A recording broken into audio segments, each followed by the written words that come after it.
அஸ்ஸலாமு அலைக்கும். எல்லாருக்கும் ரொம்பவே யூஸ்ஃபுல்லாக இருக்கக்கூடிய ஒரு வீடியோ தான் இன்றைக்கி நம்ம பார்க்க போகிறோம். வார்ட்ரோப் டூரை காமிக்கிறத விட இதில் நான் எப்படி டீக்ளட்டரிங் பண்ணுவேன், எந்த மாதிரி அரேஞ்ச் பண்ணுவேன், எப்படி நான் வந்து ஷாப்பிங் பண்ணுவேன், ஒரு சாரியாக இருக்கட்டும், ஒரு ட்ரெஸ்ஸு எப்படி ஷாப்பிங் பண்ணுவேன்னு சொல்லிட்டு ஏ டு ஜெட் எல்லாத்தையுமே டீட்டெயிலாக சொல்லியிருக்கேன். கண்டிப்பாக எல்லாருக்கும் யூஸ்ஃபுல்லாக இருக்கும்.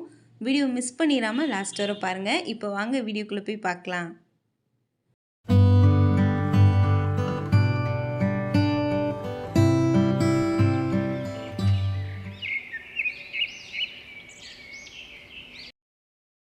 இந்த பீரோவில் பார்த்தீங்கன்னா 4 டோர் இருக்கும். அதில் 2 டோர் வந்து எனக்காகவும், மற்ற 2 டோர் பசங்க, அதுக்கப்புறம் என் ஹஸ்பண்டுக்காகவும் வந்து வச்சுருக்கேன்.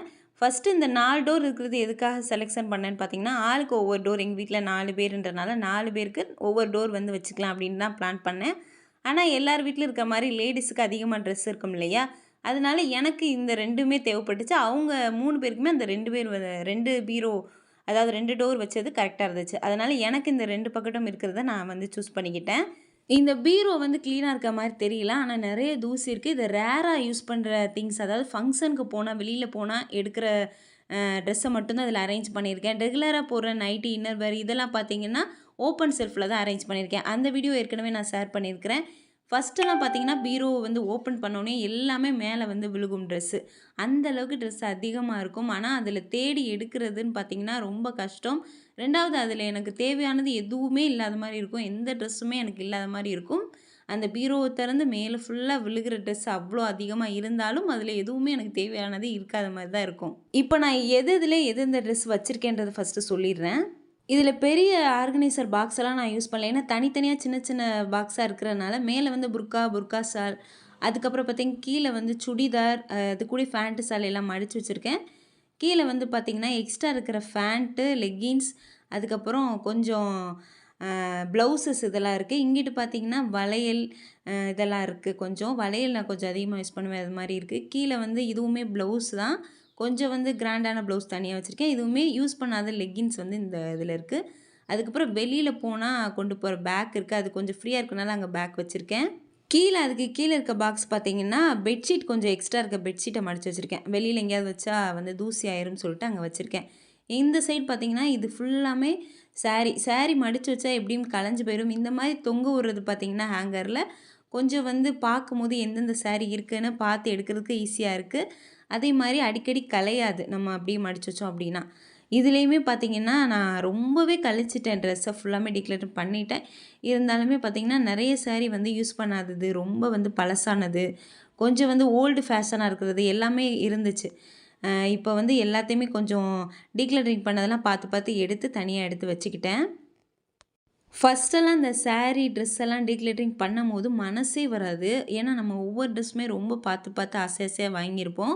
ஆனால் இப்போலாம் பார்த்திங்கன்னா அது வந்து சகஜமாயிருச்சு. எல்லாருக்குமே அப்படி தான். ஃபஸ்ட் டைம் வந்து கொஞ்சம் கஷ்டமாக தான் இருக்கும் ஒரு பொருளை தூக்கி போடும்போது.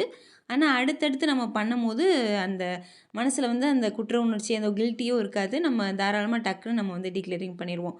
இது பார்த்திங்கன்னா மொத்தமாக இன்றைக்கி தான் நான் டீக்ளீன் பண்ணியிருக்கேன். மற்ற நேரங்கள்லாம் பார்த்திங்கன்னா நான் என்ன பண்ணுவேன் அப்படின்னா, துணி மடிக்கும் போதே இதெல்லாம் தேவையில்ல அப்படின்னு சொல்லிட்டு நான் வந்து டிசைட் பண்ணிடுவேன். இப்போ எல்லாத்தையும் கொஞ்சம் கீழே எடுத்து வச்சுட்டு எல்லாத்தையும் துடைச்சிடலாம். ஏன்னா தூசியாக இருக்குது. அதிலே பார்த்து தனித்தனியாக எடுத்து வைக்கும் போதே கொஞ்சம் டீக்ளட்டரிங் பண்ணுற திங்ஸ் எல்லாம் தனியாகவும், நம்மளுக்கு தேவையான துணிமணி எல்லாம் தனியாகவும் நான் வந்து கீழே எடுத்து வச்சுக்கிட்டேன். அதுக்கப்புறம் எல்லாத்தையும் துடைச்சிட்டு அதுக்கப்புறம் அரேஞ்ச் பண்ணுவேன். அதுக்கப்புறம் காமிக்கிறேன். ரம்ஜானுக்கு முன்னாடி ஏன் இதை பண்ணுறேன் அப்படின்னா, இப்போ வந்து நாங்கள் ட்ரெஸ்ஸு வந்து எப்படி வாங்க தான் போகிறோம்.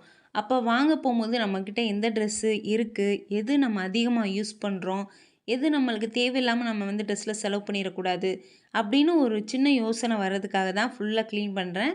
அப்போ தான் நம்மளுக்கே தெரியும். நான் இப்போ வந்து எனக்கான ட்ரெஸ்ஸை மட்டும்தான் வந்து டிக்ளீனர் பண்ணிக்கிட்டு இருக்கேன். இப்போ ஹஸ்பண்டு பசங்களுக்கெல்லாம் பார்த்திங்கன்னா ரொம்ப அதிகமாக இருக்காது. நம்மளுக்கு மாதிரி ட்ரெஸ்லேயே பார்த்திங்கன்னா சுடிதாரு, சாரீ இந்த மாதிரி நிறைய வெரைட்டி இருக்கும். நைட்டி கீட்டிலாம் அவங்களுக்கு வெறும் ஃபேண்ட் செட்டு, டவுசர் இது மாதிரி இருக்கிறனால அடிக்கடி ரொம்ப கம்மியாக அப்பப்போ டீக்ளரிங் பண்ணிடுறனால அரேஞ்ச் பண்ணுற வேலையும் பெருசாக இருக்காது. அதெல்லாம் பார்த்திங்கன்னா அதனால் ரொம்ப கம்மியாக தான் இருக்குது. அதனால் என்னோடது தான் கொஞ்சம் ரொம்ப அழுக்காக இருக்கிற மாதிரி தெரிஞ்சு, அதனால் இதை வந்து டீக்ளட்டரிங் பண்ணிடலாம்னு எடுத்து வச்சுக்கிட்டு இருக்கேன். அந்த சாரியை மட்டும் நான் எடுக்கலை. அதில் டீக்ளட்டரிங் பண்ணுற சாரியை மட்டும் எடுத்திருக்கேன். நான் ரெகுலராக போடுற சாரியெல்லாம் அதிலேயே தொங்க விட்டுட்டேன்.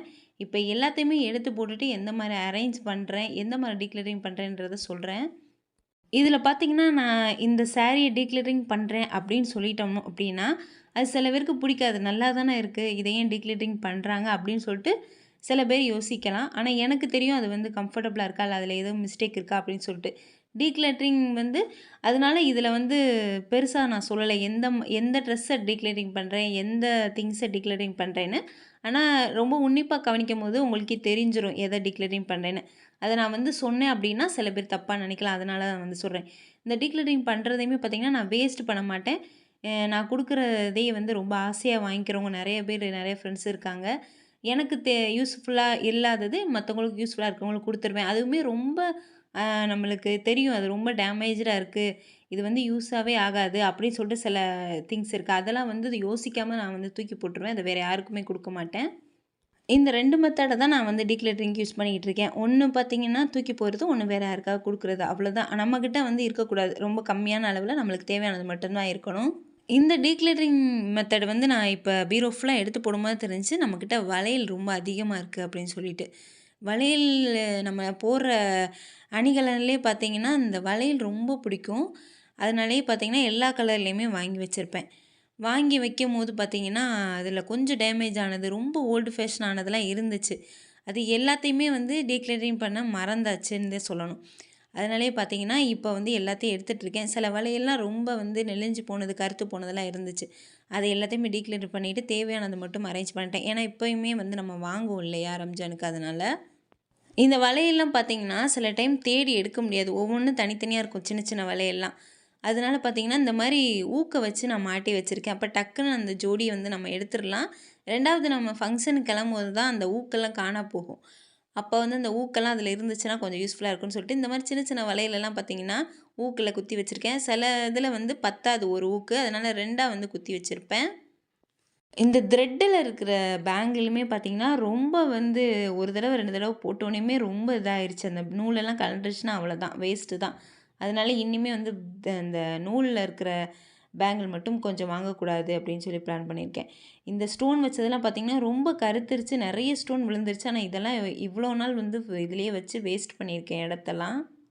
இத போட்டுட்டே பார்த்தீங்கன்னா, ஒரு தடவ ஒரு சாரியே வந்து வேஸ்ட் ஆயிருச்சு. அதுலேருந்து நெறைய வந்து இழுத்து இழுத்து அந்த ஜரிகை ஃபுல்லாமே இழுத்து இந்த சாரி அதுக்கப்புறம் நெறைய ஷால்லாம் வேஸ்ட் ஆயிருச்சு. அதனால இதெல்லாம் வந்து வச்சுக்க வேணான்னு சொல்லிட்டு தூக்கி போட்டாச்சு. ஃபர்ஸ்ட்டெல்லாம் பீரோவ கிளீன் பண்ணுறோம் அப்படின்னாலே ரொம்ப தலை சுத்தும். ஒரு நாள் ஃபுல்லா இருந்தாலுமே டைம் பத்தாது. அந்த அளவுக்கு ட்ரெஸ் இருக்கும். ஆனா, அத ஃபுல்லாமே டென்ஷன் ஆகும். ஃபர்ஸ்ட்டு என்ன பண்றது? நம்ம தேவையில்லாத ட்ரெஸ்ஸ கழிக்கிறதே இல்ல. எடுத்து அப்படியே மடிச்சு வச்சுறது. அடுத்த நாளே ஏதாவது ட்ரெஸ் எடுக்கும்போது எல்லாமே கலஞ்சு விழுந்துரும். அதுக்கப்புறம் மடிக்கிறதுக்கு சிரமப்பட்டுட்டு எல்லாத்தையும் போட்டு திணிச்சிறது. இந்த மாரி தான் நான் வந்து இவ்வளோ நாளா பண்ணிட்டுருந்தேன். அப்பதான் எனக்கு தோணுச்சு, மத்தவங்க பீரோலாம் எவ்வளோ அழகா இருக்கே! எப்படி இவ்வளோ அழகா எப்ப பார்த்தாலும் மெயின்டெயின் பண்றாங்க அப்படின்னு சொல்லிட்டு. என்னோட பீரோ யாரும் இருக்கும்போது தொறக்கிறது கூட சங்கட்டமா தான் இருக்கும். அதனால பார்த்தீங்கன்னா, இப்போ வந்து இவ்வளோ கிளீனா இருக்க மாரி தெரியுது. ஆனா, இன்னும் நான் கிளீனே பண்ணல. இருந்தாலும் அடுக்கி வச்சது அடுக்கி வச்ச மாரி இருக்குதுன்னா, அதுக்கு காரணமே ரொம்ப கம்மியா பொருள் இருக்கிறது தான். இதுலயே பார்த்தீங்கன்னா, இந்த தோடெல்லாம் இப்போ வந்து நான் போடுறதே இல்ல. இந்த கோல்டுல 2 தோடு வந்து வச்சிருக்கேன். அதையே வந்து மாத்தி மாத்தி போட்டுக்கிறது. ஆனா, இதில அவ்வளோ தோடு இருந்துச்சு. அதெல்லாம் வந்து வேற யாருக்காவது யூஸ் ஆகும்னு சொல்லிட்டு, அந்த கவரிங்லாம் வந்து ரிமூவ் பண்ணிட்டேன். மேக்ஸிமம் கவரிங் இனிமே வந்து வாங்கி வந்து செலவு வந்து பண்ணக்கூடாது, வேஸ்ட் பண்ணக்கூடாதுன்னு நெனச்சு வச்சிருக்கேன். அதுக்கப்புறம் பார்த்தீங்கன்னா, ஒரு ஹைலைட்டர் வாங்கினேன். அது பார்த்தீங்கன்னா, ரொம்ப வந்து ஸ்கின்ல வந்து அவ்வளவா செட் ஆகல. இப்போ மேக்கப் திங்ஸையுமே நெறைய குறைச்சாச்சு. ஸ்கின் கேருக்கு தானே நம்ம இப்போ பண்ணிகிட்டுருக்கோம். அதனால அதையுமே டிக்ளரிங் பண்ணியாச்சு. அந்த மாரி இந்த கவரிங்கில இருக்கிறதையுமே வந்து ஃபஸ்ட்டு யோசனையா இருந்துச்சு வச்சுக்கலாமா? வேணாமான்னு சொல்லிட்டு. அதுக்கப்புறம் வந்து அது வந்து வேணாம். நம்ம வந்து இதில வந்து இனிமே வந்து செலவும் பண்ணக்கூடாது. இருக்கிறதையும் நம்ம டிக்ளரிங் பண்ணிருவோம்னு சொல்லிட்டு, இந்த வளையல் மட்டும் நான் வச்சுக்கிட்டேன். நெறைய இதுக்கு வந்து நான் யூஸ் பண்ணுவேன். அந்த நம்ம சாரி கலருக்கே வந்து போடுற மாரி இருக்கும். நெறைய வளையல் சாரிக்கு போட்டா ரொம்ப பிடிக்கும். அதனால பார்த்தீங்கன்னா, நல்லா இருக்கிற வளையல் மட்டும் எடுத்து வச்சிருக்கிறேன். எப்பயுமே நம்ம வந்து துவைச்ச துணிய மடிச்சு வைப்போம் இல்லையா? அப்ப எப்படி ஒரு 10 நிமிஷம், ஒரு 1/4 மணி நேரம் ஆகும் இல்லையா? அந்த டைம விட எக்ஸ்ட்ரா ஒரு 1/4 மணி நேரம், ஒரு 1/2 மணி நேரத்திலேயே இத ஃபுல்லாமே கிளீன் பண்ணி முடிச்சாச்சு. அதுக்கு காரணமே பார்த்தீங்கன்னா, ஒரு 2 வருஷமாவே இந்த டீக்ளரிங்க பத்தி எனக்கு தெரியும். அதனாலேயே பார்த்தீங்கன்னா, இது மாரி நான் கிளீன் பண்ணும்போதே, அல்லது மடிச்சு வைக்கும்போதே ஒவ்வொன்னா வந்து டிக்ளரிங் பண்ணிக்கிட்டே இருக்கிறனால, இந்த மாரி ஒரு 1/2 மணி நேரத்திலே என்னால முடிஞ்சிருச்சு. இதே நீங்கள் ஃபஸ்ட் டைமாக அந்த டீக்ளட்டரிங் பண்ணுறீங்க, தேவையில்லாத ரிமூவ் பண்ணிவிட்டு தேவையுள்ளதை அளவாக வந்து வச்சுக்கிறீங்க அப்படின்னா கொஞ்சம் வந்து டைம் ஆகலாம். அப்போல்லாம் நீங்கள் என்ன ஃபஸ்ட் டைம் நீங்கள் வந்து இதை வந்து அரேஞ்ச் பண்ண போகிறீங்க அப்படின்னா பொறுமையாக ஒவ்வொரு செல்ஃபாக ஆரம்பிக்கணும். ஒரே நாளில் என்னை மாதிரி பீரோ ஃபுல்லாமே வந்து உங்களால் ரிமூவ் பண்ண முடியாது. இதுக்கு வந்து கொஞ்சம் நாள் ஆகும். எல்லாத்தையுமே ரிமூவ் பண்ணிவிட்டு அதுக்கப்புறம் நம்ம வந்து பண்ணிக்கலாம். இன்றைக்கி நான் தேவையில்லாத ரிமூவ் பண்ணிட்டேன் அப்படின்னா இது லைஃப் லாங்காக இருக்குமான்னு கேட்டால் இல்லை. ஆனால் நம்ம ஷாப்பிங் பண்ணுவோம், நம்மளுக்கு துணி பழசாக செய்யும். அதனால் பார்த்திங்கன்னா இது வந்து ரெகுலராக பண்ணிகிட்டே இருக்கணும். டெய்லியுமே நம்ம வீட்டில் இருந்து ஒரு தேவையில்லாத பொருளை நம்ம வந்து ரிமூவ் பண்ணிகிட்டே இருக்கணும். ஏன்னா டெய்லியுமே நம்ம ஷாப்பிங் பண்ணுறோம் இல்லையா? அதனால் ஷாப்பிங் பண்ணி தேவையில்லாததை ஷாப்பிங் பண்ணியே தேவையில்லாததை ரிமூவ் பண்ணணும் தேவையில்லை. தேவையில்லாத பொருளை நம்ம ரிமூவ் பண்ண அப்போ நம்ம மைண்டுக்குள்ளே என்ன வரும் அப்படின்னு பார்த்தீங்கன்னா, இது தேவையில்லாதது நம்ம இப்போ தான் ரிமூவ் பண்ணோம், இனிமேல் அந்த பொருளை இன்வெஸ்ட்மெண்ட் பண்ணக்கூடாது, இது தேவையில்லாத விஷயம்னு சொல்லிட்டு நம்மளுக்கு ஒரு ஐடியா வரும். அதனால் தேவையில்லாத எந்த விஷயத்துலையுமே செலவு பண்ண மாட்டோம். இதனால் நிறையா வந்து மணி சேவ் ஆகும். கண்டிப்பாக வந்து ஃபஸ்ட்டு எடுத்தோன்னே கொஞ்சம் கஷ்டமாக தான் இருக்கும். நம்ம காசெல்லாம் வேஸ்ட்டாக போகிற மாதிரி தோணலாம் தேவையில்லாத தூக்கி போடும்போது. ஆனால் நீங்கள் பண்ண அடுத்து வந்து நீங்கள் தேவையில்லாதெல்லாம் செலவு பண்ண மாட்டீங்க. இப்போ நான் சொன்னேன் இல்லையா, அந்த கவரிங் செயின் இதிலலாம் வந்து செலவு பண்ணக்கூடாது. இந்த நெக்லஸ் இதெல்லாம் நிறைய வாங்கிட்டு இருந்தேன் ஃபஸ்ட்டுலாம். அதெல்லாம் வந்து செலவு பண்ணக்கூடாது. தோடு வந்து போர்ட்லேயே நம்ம 2, 3 வச்சுட்டாலே போதும். அதுவே வந்து கொஞ்சம் நல்லா நீட் லுக்காக இருக்கும். நிறைய தேவைப்படாது அப்படின்னு சொல்லிட்டு நான் வந்து அதை வந்து ரிமூவ் பண்ணிட்டேன் அந்த மாதிரி. ஆனால் நான் ஏன் வளையலை மட்டும் டீக்ளட்டரிங் பண்ணாமல் வச்சுருக்கேன் அப்படின்னா அது எனக்கு பிடிக்கும், அதனால் வச்சுருக்கேன். இதே மாதிரியே எல்லாத்தையுமே டீக்ளட்டரிங் பண்ணிடணும் அப்படின்னு இல்லை, நம்மளுக்கு பிடிச்ச விஷயங்களை நம்ம வச்சுக்கலாம் அளவோட. நான் இப்போ வந்து தோடு ரெகுலராக கோல்டு தான் நான் வந்து அதிகமாக போடுவேன். ஒன்று வீட்டுக்கு போடுறதுக்கு, ஒன்று வெளியில் போகிறதுக்கு, இந்த மாதிரி 2 வச்சுக்கிட்டாலே போதும். அதே மாதிரி சில பேருக்கு பார்த்திங்கன்னா டெய்லியுமே டிஃப்ரெண்ட்டாக அந்த தோடு வந்து போடணும்னு ஆசை இருக்கும். காலேஜ் போகிறவங்க இந்த மாதிரிலாம் இருப்பாங்க, வேலைக்கு போகிறவங்கலாம். அந்த மாதிரி இருக்கிறவங்க அந்த தோடை வந்து கொஞ்சம் எக்ஸ்ட்ரா கலெக்ஷனை வச்சுக்கலாம். இப்போ நீங்கள் ஒரு தோடு புதுசாக வாங்குறீங்கன்னா இன்னும் நான் வந்து ஏதாவது உடஞ்சதோ அல்லது கருத்து போன இந்த மாதிரி பழசாக இருக்குன்னா அதை வந்து டிக்ளைன் பண்ணிவிட்டு நம்ம புதுசாக வாங்குறத நம்ம பீரோவில் ஸ்டோர் பண்ணிக்கலாம். இந்த மாதிரியே பண்ணும்போது நம்மளுக்கு கொஞ்சம் பெருசாக டிக்ளைனிங் பண்ணும்போது வேலை இருக்காது, அடிக்கடி கலைஞ்சு போகாது. நம்மள்கிட்ட எந்த திங்ஸ் இருக்குதுன்னு நம்மளால் ஈஸியாக கண்டும் பிடிக்க முடியும். நான் ஒத்த கையில் வந்து மொபைலை வச்சுட்டே இன்னொரு கையில் வந்து எல்லாத்தையும் அரேஞ்ச் பண்ணிகிட்ருக்கேன். அப்படி இருந்துமே நான் ஒரு 1/2 மணி நேரத்துலேயே முடிச்சிட்டேன். தேவையுள்ள வளையல் மட்டும் தனியாக எடுத்து வச்சுட்டேன். இந்த சாரீ வைக்கிறதுக்கே கீழே கொஞ்சம் இடம் இருந்துச்சு, இதிலே வந்து எல்லாம் அரேஞ்ச் பண்ணியிருக்கேன். கொஞ்சம் சாரீ வைக்கிற அந்த பாக்ஸ் வந்து கொஞ்சம் வந்து மிச்சம் இருக்குது. அதிலே வந்து இப்போ நம்ம புதுசாக வாங்க முடியாது ரம்ஜானுக்கு அதே ட்ரெஸ் கலரில் அதை வந்து வச்சுக்கலான்னு சொல்லிட்டு விட்டுட்டேன். அதுக்கப்புறம் பார்த்திங்கன்னா இந்த ப்ளவுஸ்லேயுமே நான் பார்த்துட்டே இருந்தேன், ஏதாவது எக்ஸ்ட்ரா ஒரே கலரில் இருக்கா அப்படின்னு சொல்லிட்டு. அம்மா தான் ப்ளவுஸ் எனக்கு தைச்சி கொடுப்பாங்கன்றனால எனக்கு வந்து நிறையவே இருக்கும் ப்ளவுஸு. அதனால் நான் கொஞ்சம் அந்தந்த டைமில் என்ன ஃபேஷனோ அந்த மாதிரி தைச்சிக்கிருவேன். இதுலேயுமே எல்லாமே கொஞ்சம் புதுசாக இருக்க மாதிரி தான் இருக்குது, எதுவுமே வந்து பத்தாமல் போனதோ எதுவும் இல்லை. அதனால் அதை வந்து அந்த ப்ளவுஸ் மட்டும் நான் வச்சுக்கிட்டேன். அதுக்கப்புறம் பார்த்திங்கன்னா சுடிதாருமே பார்த்திங்கன்னா கொஞ்சம் ரொம்ப பழசானது இதெல்லாம் பத்தாதெல்லாம் இருந்துச்சு, அதை ரிமூவ் பண்ணிவிட்டு அதுக்கப்புறம் சாரியுமே பார்த்திங்கன்னா கொஞ்சம் வந்து டிக்ளரிங் பண்ணியிருக்கேன். இத்தனை ஹேங்கர் வந்து மிச்சமாயிருக்கு. இதெல்லாம் பார்த்திங்கன்னா இப்போ நம்ம புதுசாக சாரீ வாங்கினோம் அப்படின்னா அதில் வந்து தொங்க விடுறதுக்கு கரெக்டாக இருக்கும் இந்த இடம். இப்போ இதில் பழசையும் வச்சுட்டு இப்போ நம்ம புதுசாக வாங்குறதையும் வச்சிட்டோம் அப்படின்னா நம்மளுக்கு வந்து ரொம்ப பத்தாமல் அது கலைஞ்சு தான் போகும் எப்படி அடுக்கி வச்சாலும். இப்போ எதில் அரேஞ்ச் பண்ணியிருக்கேன்னு காமிக்கிறேன். ஃபஸ்ட்டு அரேஞ்ச் பண்ண மாதிரி தான், ஆனால் நிறைய இன்னுமே வந்து காலியாக இருக்குது பீரோ. ஃபஸ்ட்டு இதில் சாரீ வந்து தொங்க விட்ருக்கேன். மொத்த சாரியுமே என்கிட்ட இருக்கிறது இவ்வளோ தான். அதுக்கு கீழே இந்த வளையல் இதெல்லாம் வச்சுருக்கேன். அதுக்கப்புறம் இந்த சுடிதார் வைக்கிறதுல சுடிதார் வச்சுருக்கேன். சுடிதாருமே இவ்வளோ தான் இருக்குது, 4 தான் இருக்குது. சுடிதார் ரொம்ப கம்மியாக தான் யூஸ் பண்ணுவேன். அதனால் இந்த ஒரே ஒரு சுடிதார் தான் பெருசாக இருக்குது, அது வந்து சாரியில் அம்மா ஸ்டிச் பண்ணனால அது பெருசாக இருக்குது, அதையுமே வச்சுருக்கேன். அதுக்கப்புறம் கீழே வந்து ப்ளவுஸ் எல்லாமே ஒரே இதில் அரேஞ்ச் பண்ணிட்டேன். ஃபஸ்ட்டு 2 தான் இருந்துச்சுல, அதில் ஒரே இதுலேயே அரேஞ்ச் பண்ணியாச்சு. அதுக்கு பக்கத்தில் வந்து எக்ஸ்ட்ரா இருக்கிற லெக்கின்ஸ் எல்லாமே அதில் வச்சுருக்கிறேன். அதுக்கப்புறம் ஒரு இது காலியாகவே இருக்குது, ஏதாவது ஹேண்ட்பேக் ஏதாவது வாங்கினா வச்சுக்கலான்னு சொல்லிட்டு மேலே புர்கா ஷாலுக்கெலாம் ஒரு இது ஒதுக்கியிருந்தேன். அதில் புர்கா வந்து ரொம்ப பழசானது இருந்துச்சு, அதை ரிமூவ் பண்ணிவிட்டு ஷால் மட்டும் 2 வச்சுருக்கிறேன். இப்போ டீக்ளட்டரிங் பண்ண திங்ஸ் மட்டும்தான் இந்த சைடு இருக்குது இப்போ எல்லாமே. இது எல்லாத்தையுமே பார்த்திங்கன்னா தனியாக கொடுக்க வேண்டிய சாரீ யாருக்காவது இது பண்ணுறதெல்லாம் வந்து தனியாக பேக்கில் வந்து அரேஞ்ச் பண்ணிட்டேன். அதனால தான் பேக்கை வந்து வெளியில் வச்சுருக்கேன். அதுக்கப்புறம் இந்த ஷால்லாம் கொஞ்சம் ரெகுலராக யூஸ் பண்ணுறதுக்கு இந்த ஷால்லாம் வந்து நைட்டிக்கு போடுறதுக்கு யூஸ் பண்ணிக்கலாம், கீழே நம்ம ஓப்பன் செல்ஃபில் வச்சுக்கலான்னு சொல்லிட்டு எடுத்து வச்சுருக்கேன்.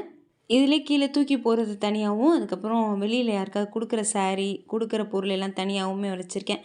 அது எல்லாத்தையுமே தனித்தனியாக பேக் பண்ணி கீழே வச்சிட்டோம் அப்படின்னா அப்பப்போ நம்ம வந்து எடுத்துக்கலாம். ஃபைனல் லுக் இதுதான் பீரோவில். பெருசாக எந்த ஆர்கனைசருமே யூஸ் பண்ணாமல் ரொம்ப க்ளீனாகவே வந்து எடுத்தாச்சு. இந்த ட்ரெஸ்ஸு எல்லாமே வந்து நான் எப்போ வந்து பீரோவை திறந்தாலும் போடுற மாதிரி இருக்கும். சும்மா வந்து எடுத்துட்டோம் காசு கொடுத்துட்டோம் அப்படின்னு வச்சுக்கல. தேவை உள்ளது மட்டும் வச்சுருக்கிறேன். ரம்ஜான் ஷாப்பிங் வந்து கொஞ்சம் லேட்டாக பண்ணுற மாதிரி இருக்குது. அதனால் அந்த ட்ரெஸ்ஸெல்லாம் வந்து நான் என்னால் வீடியோ எடுக்க முடிஞ்சால் நான் எந்த மாதிரி ஷாப்பிங் பண்ணுறேன்றதையும் சொல்கிறேன். கண்டிப்பாக யூஸ்ஃபுல்லாக இருக்கும் உங்களுக்கு. எல்லாத்தையும் மிஸ் பண்ணாமல் பார்த்துட்டே இருக்கணும்னா யாசின் அனுஃப் சேனலை சப்ஸ்கிரைப் பண்ணி வச்சுக்கோங்க. நான் போகிற ஒவ்வொரு வீடியோவும் உங்கள் மொபைலுக்கே தேடி வந்துடும்.